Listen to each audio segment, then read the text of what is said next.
Gisukyukit, Hugaki Yakanuki, Hugaklik Misty. Today is September 1st, 2020, and I am here interviewing a dear friend of mine. Would you like to introduce yourself? Sure. So cute. You're gonna hear the different dialects here. No. Hi, I'm Smokii Sumac. I am Hunini Tunaka. I am from a Kiskinek First Nation. I am a poet. I have a book out called You Are Enough, Love Poems for the End of the World. I'm also a PhD candidate in Indigenous Studies at Trent University, and I am the Indigenous Studies instructor at the College of the Rockies in Cranbrook, British Columbia, and I'm very happy to be here today. Thank you. Welcome to our podcast, everybody. Smokii and I have been talking about doing a podcast, so that's why I wanted to record this today, like in a Zoom/podcast style. It's going to be very casual. Just get to know more about Smokii, and we'll have a little discussion on some of the goals we want to accomplish with this interview. So thank you so much for agreeing to be one of my Indigenous panelists coming up in October. And I think it's just, I'm learning so much just going through like the documentary that we're going to be putting together, and then today's session. So thank you for your intro. Let's talk a little bit more about your poetry, if that's okay. Sure. Yeah. So as I said, I do have a book out. It came out December 2018 with Kaganon's Press, which is a First Nations press in Ontario. So one of the only Indigenous presses in Canada. And I actually was just speaking about this earlier today, but it took me a very long time to say I'm a poet. And I think that's because in Western society, often the idea of like doing a practice, you're only, unless you do it professionally or get paid for it, or have a book out, that you're not really considered a poet, or say a musician if you don't have an album out, or these kind of things where it's like you only are an artist when you're actually perfect or good at it. But I think also what you're good at, but so it took me a long time to say sort of I'm a poet, but I have been writing since I was very young, probably 12, 13 years old. I started with journals. I started with angsty teen journal poetry, a lot of F words probably in like red pen. But over the years, it always just has been something that stayed with me. And there was a time where I was struggling with writing, and one of my mentors, Jamie McCarty, who is a creative writing teacher at SFU, challenged me to write a haiku a day. Just said, oh, you could write 13 syllables a day. So I started doing that, and I started actually doing it on social media. So I often talk about like I'm following people like Rupi Kaur, sort of those Instagram poets, that kind of thing. And I did it mostly on Facebook. And then I started to sort of play with form, and it became a 2-year thing. Not every day, but most days I wrote a poem. And from that practice of just doing it every day, I think I became a poet. I think it birthed me as a poet. And eventually I was lucky enough to work with Kaganon's Press and have my book out, which is sort of curated poems from that 2 years of work. And really what I do is I try to tell a story, and I also tends to be just the moment that's happening for me. And what I often say is that poetry is just about feeling. So if somebody can hear or read my poem and feel something, feel what I felt, the goal is to sort of feel what I felt in that moment. If I can transfer that over, if I can stop someone in their tracks and put them in that feeling, that's when I really know that I've achieved the goal of the poem. That said, it doesn't happen with every poem, of course, and that's, as artists, we're always just that's the bar I'm aiming for every time I write a poem. But what was the name of that book again? How did you name it? Oh yeah, so this book is I think it's probably backwards. No, I can see it. But you can see it. Okay. Yeah. You Are Enough, love poems for the end of the world. And what's interesting is that when it started out, this is the fun stuff about book publishing, is we sort of had like this was my working title, was a haiku a day, because I was doing that for a while. And then I put the book together, and as I was editing the book and as the collection was there, this theme started coming out. And You Are Enough is actually put in quite a few of the poems, but it also was something said to me by my ceremony mom, who was Carol Edelman Warrior, the late Carol Edelman Warrior, who was Grovant Aninen, an Alutiiq, Alaska Native. And the last line of the book is also "You are enough." It's the last two lines are "You have a place here, you are enough," and that's quoting her. And she actually passed in July of 2018, and my book came out in December. And so the sort of the end of the world for me was that grief. So I always say sort of this love poems for the end of the world. It kind of ties into the idea that Indigenous people have survived genocide. So often I think of all the ends of the world that our people have seen, and also currently being in one, you know, sometimes I'm like, wow, did I predict this love poem for That's what I was gonna say. I was like, right? Smokii, what did you do? I know, right? So I'm like, here's love poems for the end of the world. Here we are again. Enter 2020. Enter 2020, exactly. So I sort of had a moment of like, oh, so I've been writing a lot more love poems in 2020 as well, because I feel like that's what's needed. So Oh, that's good. Yeah. That's so good to hear. I got to watch you, my sister and my partner. We all came to the Chief Seattle Club, and we got to see you read some of your poetry aloud. And my favorite one, and I'm not going to ask you to do it today, but my favorite one is the one where you sing in part of it. It's like, first of all, how did you write that? Because it's not a song and it's not just a poem. It's kind of both. And so like you transition like straight from words to this beautiful voice back to words. And it's like every time you sing, it like pierces me more and more. And it's a very deep poem. Mm-hmm. Thank you. So that poem, I can't take credit for the song, first of all. The song, if you remember this, if you know this, the song is actually Kesha. It's a song called Praying by Kesha. And that song, I think actually, I mean, I know I'm talking to someone who, you know, has PTSD. If you're comfortable with it, sorry, Yeah. I hope you're comfortable with talking about that. Everything Sorry. on the table for us. Yeah, sorry. It's like, as I'm like, I was like, I tend to talk about everything, but I just talked about that first. But that poem is actually, it's called Poem After Reading an Article on High Functioning Complex Post-Traumatic Stress Disorder. And so a lot of my life I've spent learning about trauma and learning about these things and learning about PTSD. And then there's also a concept of complex PTSD, which is like multiple childhood traumas, is sort of how it's defined. And so I had read this article, and it was at this time where I was really struggling and really in trigger. And I don't know if this happens for everyone, or, you know, but that song came out, and that song is in response to like all this stuff that happened with Kesha, and sexual assault allegations, and then, you know, having her abuser like not allow her to leave the label and all these different things. So that song, I think, is a very, very, very powerful song. And I think anyone who, I was really happy one time someone taught it in a class, and all the students were like, oh my God, this song, like they all knew it. So because I think it's a very, very powerful song. And so I honestly listen to that song probably, like my poor upstairs neighbors. Sometimes I just go, you know, I wonder how they, like, I wonder if they think I'm okay, because I wasn't really okay at the time.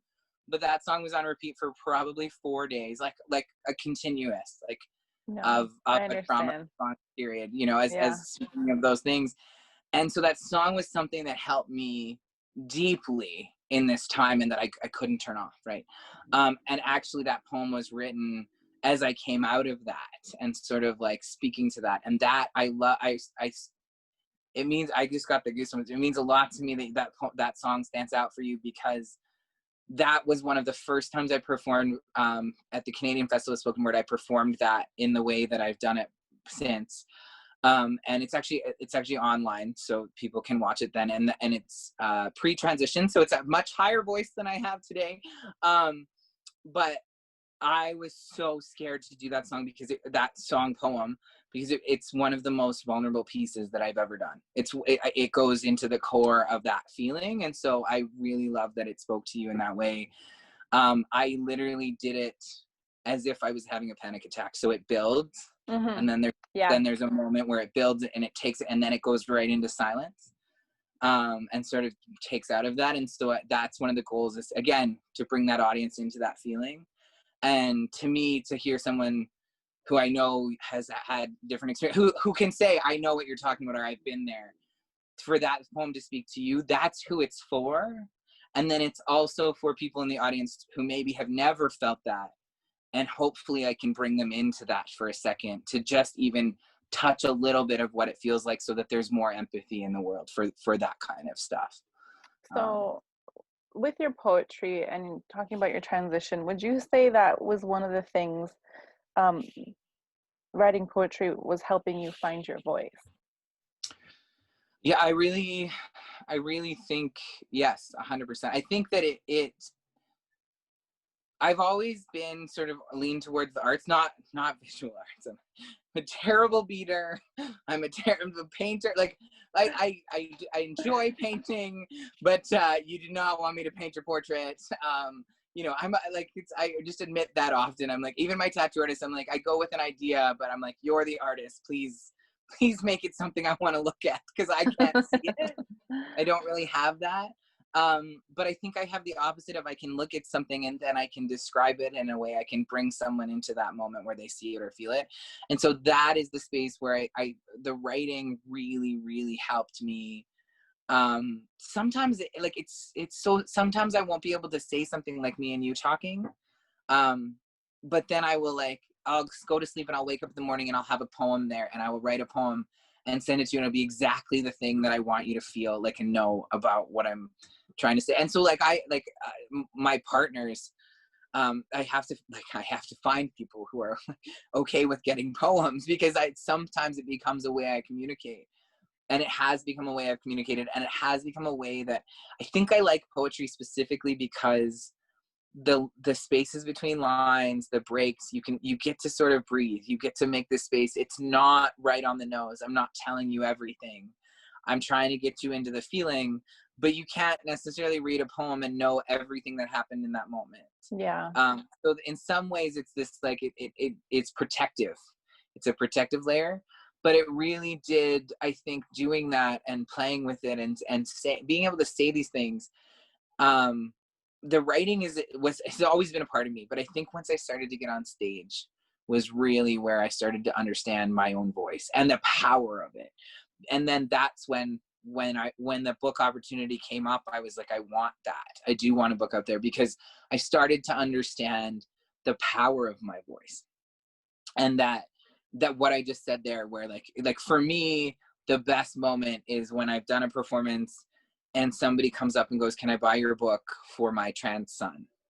And I just cry. I just like that was one of the first moments I had at a performance, like at one of my book performances. And that's who I'm writing for, first and foremost, is the two-spirit youth, the trans youth, the people with PTSD or whatever. I mean, I have such an intersectional identity. So the Indigenous people, all of these things, each poem is for, there's a poem for the women, right? That's for Indigenous women centered. And so when people who I don't even know my poems speak to them, my poems give them, help them be witnessed. That's really the space that I'm aiming for. And so that's what I understood I could do. Because I think for a long time, I felt like my poetry was just angsty teenage poetry, or just like, nobody wants to read this, or whatever, right? Like, you sort of have all that imposter syndrome, this idea that I'm not actually real, or I'm not actually good enough for any of this. I wrote a book called You Are Enough. Now, this is the worst part, is like, now sometimes if I'm struggling with that, my friends will be like, maybe go read your own book, Smokii. Like, maybe, what is your title of your book? Because I think you need to get over being, how we are with ourselves, right? Holding you accountable. Well, that's what friends are for, is to hold you accountable, literally, to your own words. So in your PhD, you're working a lot on coming home. Is that, am I understanding that correctly? Yeah. So can you tell us the first history of what literally that means to you, like where you moved from, and then what you're working on? Yeah, so I think with research, it's always so funny. So with research, to sort of give some insight, because I know this is going to some science students, I come from an arts background. I come from an English literature background. So what I look at is our stories, and I look at how stories make meaning in the world. And one of the things that I started to look into is that I'm an adoptee, and I'm actually like fourth generation removed from my biological family. So my grandfather, my great grandfather, my grandmother, my mother, and myself, none of those generations have grown up with their biological parents. So whether that was through me, I was adopted. My birth mom was 60 Scoop. My grandmother and I believe my grandfather. Although I have to actually, this is where I get confused. So at least 3 generations, but my grandmother was in residential school, and so there's that space of we're generations removed. And so as an adoptee, one of my questions, even though I was actually raised in our nation, and that's a long story that I get into in my work, I was still adopted, and there was still always this question of who am I, how do I come home, where are my roots. And so I got really interested in Indigenous adoptees and in the idea of like, how do we come home, especially people who were in the 60 Scoop. And I started asking sort of questions about those stories. And then as I really got into this, I recognized that colonialism has removed us, all of us, even if you grew up with your family of origin, like even if you grew up with your biological family, we are so removed from our cultures because of colonial assimilationist genocidal policy that my question sort of turned into how do we know who we are, and then how do we come home in that metaphorical way of like, what does it mean to be Tunaka?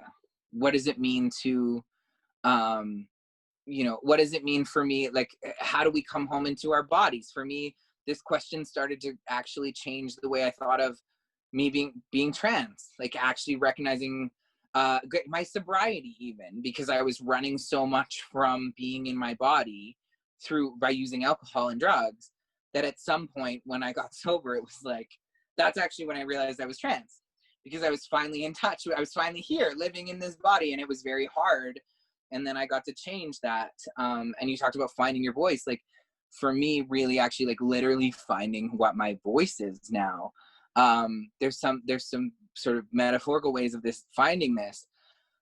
But in my research, what I really look at is, okay, what are the things that grounded me? What are the things that taught me how to be who I am? Because I didn't always proudly identify as Tunaka. I didn't know how to say Tunaka. I didn't know, like I learned my first word in our language, which is Slawiyesh, which is huckleberry. I learned that from my grandma when I was like 21, because I finally came back and started asking questions from university. And so like, what is coming home to our language? What is all of these kind of things? So what I look at is, what are the things that ground us? And so I have a chapter, for example, on naming practices, because I didn't get a Tunaka name until 2017. And so like, and then I also got given the name Smokii Sumac from another family, and that's another grounding thing. And then I carry another name. I carry 3 names now. So that was at 2017. I call it the year of the name. And then I was like, okay, ancestors, I thank you for names, but it's a heavy responsibility to carry and honor all those names. And so I was like, I don't need a 4th. I don't need, this is good. But I talk about those understandings, and I think I also talk about the misconceptions of, people want Indian names, or people want certain things, and then I talk about like actually what that means in our communities, and That's also how that can yeah. ground you. Go ahead. Yeah, I was gonna say I like that a lot, because I was given a Tanakh name at a very young age when I moved to British Columbia with my mom and dad, but they didn't know I already had an Apsalagan name from my mom's side, so I was Mm-hmm. double named by accident. And basically, the names mean the same thing in the 2 different languages, which is a woman of the medicines. And so that, for me, that was really special, because these 2 completely different knowledge keepers from 2 different cultures saw the same thing in me. That took me a 30-year journey to come to realization that I want to be a nurse, or that I need to be a nurse, So I love it. yeah, it's all a journey, and I agree there's definitely some weight to it, and there's a reason for that. And um that's another thing that we need to get out of people's mouths. I hate when people make fun of Indian names, and my uncle is the one that put that into my head. It's like, he's like, go to India if you want an Indian name. He's like, that's not what it is. He said it's your Apsalaga name. And Yeah. even our elder Herman one time told me, like, he didn't care that people made fun of him for having a Res accent or a Tanaka accent, because at the end of the day, when he goes home to the other side camp, he's going to be able to speak to his ancestors. And that just completely flipped my heart upside down, because I don't speak Tanaka, and that's one of my fears, is to not be able to speak to my ancestors. And that's the poem I shared with you when I was in China, the one I had sent to you, and it's called Mother Tongue. And so same thing, it's like how I felt about these people and their culture and everything. They have everything, including their traditional medicines, and their language. And so it's really special to me that you talk about this. Yeah, and I think those, I I have the same heartbreak over the language. Of course, I think we all do. But one of the elders, she's a Stalo elder. Her name's Lee Miracle, and she's a Canadian writer, and has a book called I Am Woman that came out. She was kind of an auntie of Indigenous literature, so that was in like the 70s. But she's been writing for many, many years. But I saw her speak once, and she said, they keep saying our languages are dying. She's like, they've been saying that for 60 years. And then, but what she really said was, she said, the languages are here, and you'll like go out and look for them, and you'll find them, you'll learn them. And so when we talk about those spiritual pieces, we have to work hard. And one of the things that I always share about that is that when my grandma, that I learned my first words from, my grandma, Sabina Denise, Sabina Cody, and her sister Jenny, they used to speak every night in Tanaka. And I remember, like, when I finally wanted to learn, I was like, I'm gonna move into the bush with Grandma and Jenny. And but I was in undergrad, and of course, as you know, academia takes us away. And I was at Simon Fraser University then. And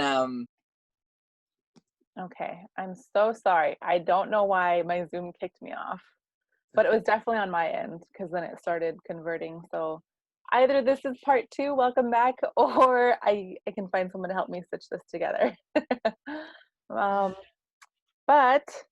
my last question was going to be very direct. So for you, if you don't mind talking about this, what does truth and reconciliation mean for you as an Indigenous person and as an Indigenous academic? Yeah, thanks for this. I think I just to connect, this will be connected, because we were talking about language, and I don't know where I got cut off, so I do want to just say, one of the things I was talking about was Lee Miracle was saying, who is a Stalo elder, who was saying sort of like, they've been saying our languages have been dying forever, but they're there and they're alive. And one of the things that I shared was that I always sort of hoped to learn from my grandmother and my auntie, and then they passed. And so I was like, I'll never learn. And I think I had that in my head for probably 5 years, which was 5 years I could have been learning. And I'm now learning. And and so I just want to share that, because to me, one of the things about reconciliation is Indigenous people learning our languages. And I say that very specifically because often as a teacher and an academic, I challenge settler students, especially. So we say settler Canadian students or settler American students. And I think sometimes white students don't like those conversations. I get sort of students go, well, I'm not really a settler. My family's been here for 4 generations. And I'm like, that's the definition. Your family settled here. So, so I sort of play with that. But to say that, often I challenge them with, what does reconciliation look like for you? And the answer I get most often from non-Indigenous students is educating myself, and I'm going to learn your language. And so then I have to ask the question, what does a non-Indigenous person learning my language do to help me learn my language? How does that help us at all? And so I often have to push back against people. It's nice if you want to learn my language, that's nice, but it's not an act of reconciliation. An act of reconciliation would be figuring out, how do you fund language programs in our community so that our people can learn our language, right? How are you keeping our kids alive?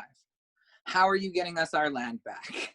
And these are like, these are really big questions. And no, I don't think you need to sign over the title of your house to us. First of all, people have been trying to do that, and there's property taxes, and there's all sorts of issues with that because your systems aren't made to just give up land.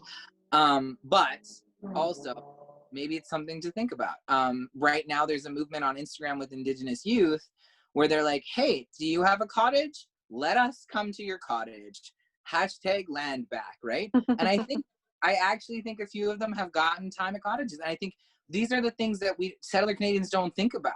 The fact that we don't get to enjoy our own territories because we don't have the privilege of having a second home somewhere or even a home.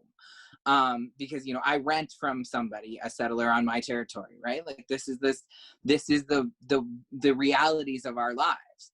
And so for me personally, reconciliation, I look at reconciliation, I have a really hard time with that word, because in Canada, what we had was the Truth and Reconciliation Commission. And I follow many of my elders in saying that we are still very much on the truth part. And Western settler society has, Canadian society especially, but I think in American, we're in the American context right now, I don't even think this conversation is on the table for Indigenous people. So when I look at this, I'm like, okay, the first thing is truth. And so when my students say educating myself is my act of reconciliation, I say, no, that's your act of truth. That's your act of learning the truth. Yeah, that makes sense. Very important act, and you have to learn those things first, and once you learn those things, then you can start to imagine what reconciliation can mean. So that's how I look at it. And I also look at, like, if we're still living in a country where people say residential schools didn't happen or weren't that bad, people in our Canadian government, like our Senate, are saying things like that, then they, like, everyone has work to do to continue to be like, this is true, this is what happened, and this is what we need to do about it, right? And those questions of reconciliation really, to me, lead into saying, like when we asked our elders, Dr. Chris Rohr Steve, who is going to be on our panel together. This is my plug for him, but you know, who I know very well. So I'm like first name basis, family member. But Chris will say, like, when he went to the elders and asked about reconciliation, it was a 3-day conversation because we don't have a word for that. And so we had to say, like, well, what about when you're upset with your sister? What happens? How do you, like, reconcile that? And then they kind of looked at each other, and I think you'll probably know which two old ladies this. And they went, oh, we don't apologize. We don't have that. We just, one day we start talking again. I do know who you're talking about. so it's funny, right? Because it's, I mean, no shade. No like, shade. how do we have that in community? So I think that's not even our word, right? For me, it's restoring balance is really what I'm interested in. And so to me, that's the framework I like to give my students. How do you restore balance? I like that. Thank you. So I'm just going to pose a couple questions for you just to start thinking about for the panel. I don't Sure. expect you to have all of the answers or answer it today, but things that I definitely want to focus on when we get in the discussion with the students and my fellow students, my fellow cohort, is about building connections within Indigenous communities, Indigenous peoples, and to you, just think about what it means for you to be a healer. And you might not identify yourself as that, but for me and our friendship and our working relationship and, like, reading your poetry, it's healing for me. And so for me to be healed from your words and your actions and your acts of kindness and your dedication to our ceremonies and my family, I think of you as a healer. So please sit with that. That's all I ask. Means a lot to me. So on both those notes. So one of the things that I think about when I tell people about building relationships in our community is to recognize that our relationships take time and they take work. All relationships take time and work. And one of the things that Dr. Shawano Uran Warrior, he works at Cornell, and he's part of my ceremony family. I've heard him speak a lot, and he'll say things like,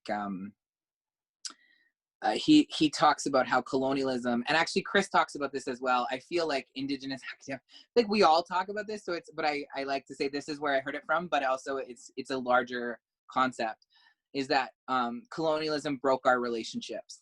So that's what it does. That's what colonization tries to do. It breaks our relationship to each other, to the land, to our food systems, to everything that our children, everything.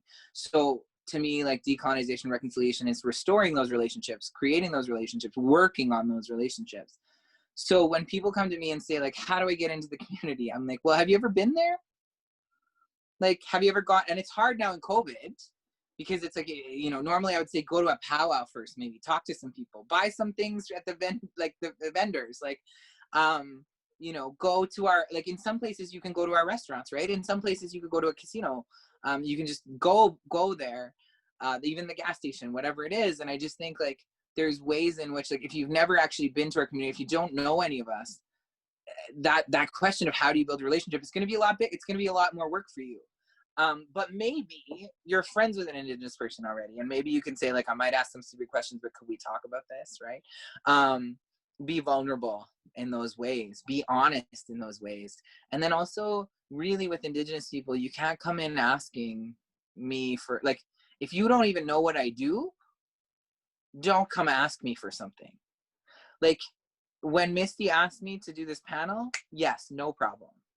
Because I know Misty, because Misty and I have a relationship, because I know she's going to protect me in this, because I trust her, because I trust where she's bringing me in. I trust the audience.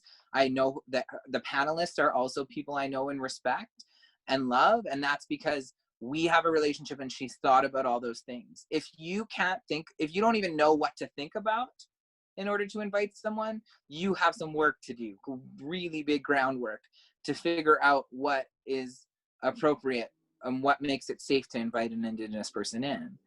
And one of the stories I always tell is one of my students was like, I keep emailing Joe, and Joe is one of our Nisuk and one of our chiefs of our First Nations bands. I keep emailing Joe. And she goes, you know, I've been trying to get a name in our building. She worked for some corporation in the area, and we want to name one of our rooms in a Tunuka name, and he just never gets back to me. And it was, I'm trying not to laugh. But I don't often do this. Usually I'm quite nice to my students, but in this moment I was frustrated, and it was also, it was very close to the time where we had 2 youth suicides in our community. And so I just wrote her and I said, you need to know, like, you need to know, first of all, that this is what's happening in our community. So nothing is open right now because that's what we honor. And second of all, would you email Justin Trudeau for this? Would you email the Prime Minister of Canada for something like this? Because you have to understand that he runs a nation. And yes, it's a small nation, but he runs a nation.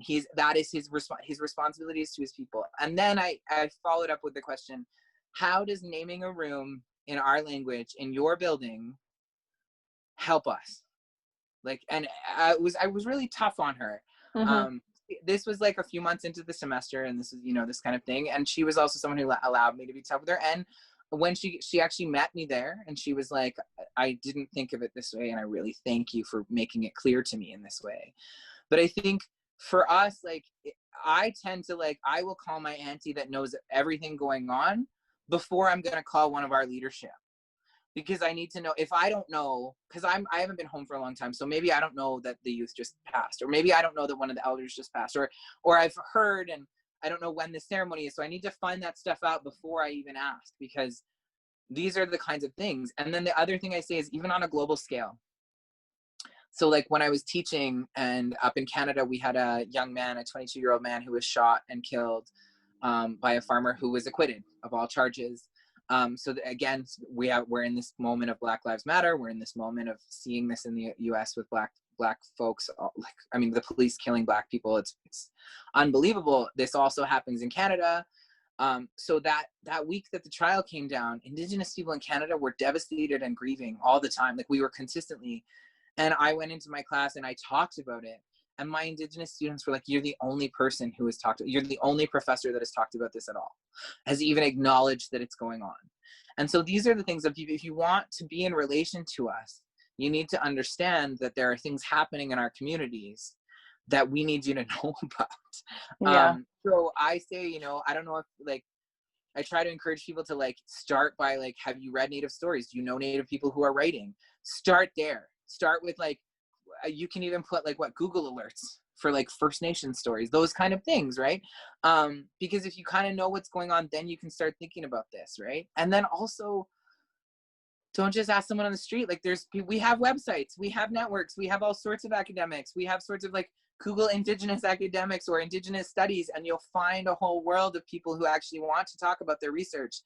Don't ask Misty's dad in the grocery store. Well, that's why I was laughing, because this is what my dad goes through pretty much every week. There's some random email from someone traveling through town that wants to talk to the chief. Meanwhile, he is running a nation. Like you said, he may be in the office, or he may be out like at very important meetings writing very important legislation. Like there's so much to Indigenous governance, and I had talked about this with a couple of my friends who were asking me these conversations, like everything you just mentioned. If you want to learn more, like ask questions, that's fine. And we were on a walk here in Seattle recently, and they just asked simple questions, and of course the answers were not easy or simple. And I said one thing is, you can get a whole 2 degrees in Indigenous law and still come up against so many roadblocks. You can get your degree in Indigenous governance and still spend 30 years on one treaty proceeding. Like it's an entangled system that's put there on purpose by both Canadian and American governments, thinking that we would never rise to the occasion. And here we are. No, and I always tell this story, one of my like big teaching wins, and it was in my own family. So I was adopted, and I was raised, my dad is Scottish, white, Canadian, settler Canadian. And one time we were talking, and this is like, not that long ago, like really not that long ago. And we were talking on the phone, and he was asking some question, because he'll hear something on the radio and be like, okay, so he'll talk to me about it. And at some point I was like, so I was talking to him, and I was staying calm, and I was like doing the thing. And he just went, it all just seems a lot more complicated than I thought. And I like almost, like I was teared up, because I was like, yes. And I think that, like, if I'm giving I shouldn't be like, okay, this is my commercial for my talk. But like, if I'm really giving you the truth, I hope that you leave my talk with more questions. I hope that you leave my talk feeling like you don't know anything about us, because I think I don't know anything about us, and I have a PhD in this, and I'm Tunaka, and I have 2 Tunaka families, and I'm home, and I'm living here, and I'm still learning every single day. And our elders always say, I don't know much, but this is what I know, because they are always learning. We are lifelong learners. We are always learning. And so understanding that it's so confusing and complicated, and as you just said, I love how succinctly you said that is a strategy for keeping us, keeping the colonial system and white supremacy as it stands. So I think recognizing that we have a breadth and depth to our knowledges, which is something my uncle Dom always says. So I think that's a perfect note to end on. I'm excited to talk more about that breadth and depth, and to have the speakers that you've invited. You've created this really beautiful space that I'm so looking forward to. Thank you. And again, we're going to go into that discussion about what being a healer means to you. So just think about that too. Yes. Thank you. Well, I was like, I've just skipped that question, because I was like, it's an honor, but also it's to me, it's like elders as well. Typically, you don't give yourself that. You don't walk around saying I'm an elder. It's your community sees you that way. So I'm really appreciative, and I will think about that. And also in the context of speaking to nursing students, I look forward to that so much. And also because we've started this journey in this network of building this Indigenous speakers panel, we are now in partnership with the film department. So we'll probably have film students as well, which Uncle Chris is very excited for. Amazing. Yes, he's so good at that stuff. Amazing. I'm so excited. Okay. Thank you, Smokii. Anu Nikit. Anu Nikit, take care. Thank you.